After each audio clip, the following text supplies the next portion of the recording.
বকর উসমান উমর ইমাম তোদের এসেছে। জোরে বলুন সুবহানাল্লাহ।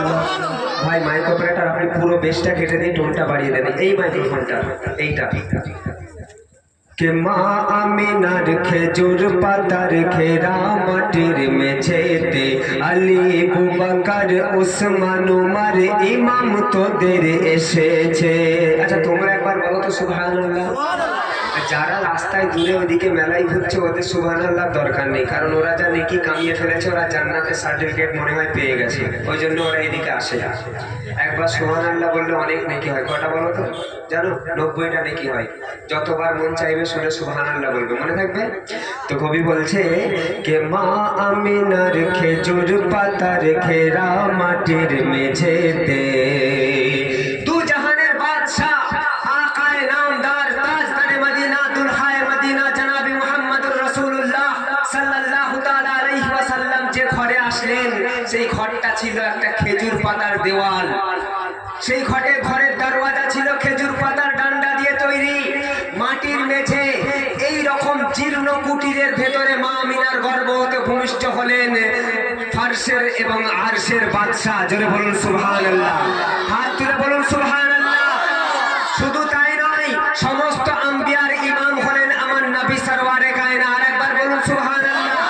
শুধু তাই নয়, আবু বকরের মতো সাহাবী যার ইমানের পাল্লা এত ভারী, तमाम দুনিয়ার নেককার বান্দাদের নেকি যদি এক পাল্লায় রাখা হয় আর আবু বকরের নেকি যদি এক পাল্লায় রাখা হয়, আবু বকরের নেকির পাল্লা ভারী হয়ে যাবে। তার ইমাম এসেছে। তাই কবি বলছেন মা আমিনার খেজুর পাতার ঘেরা মাটির মেঝেতে আলী বকর উসমান উমর ইমাম তোদের এসেছে। আলী বকর উসমান উমর ইমাম তোদের এসেছে। যাহার কদম হলো প্রীতম আম্বিয়াদের দেশেতে, যাহার কদম হলো প্রীতম আম্বিয়াদের দেশেতে, সেই আলিফ জোড়া দেখ না তোরা এলো মিমের সুরাতে। আলিফ জোড়া দেখ না তোরা এলো মিমের সুরাতে।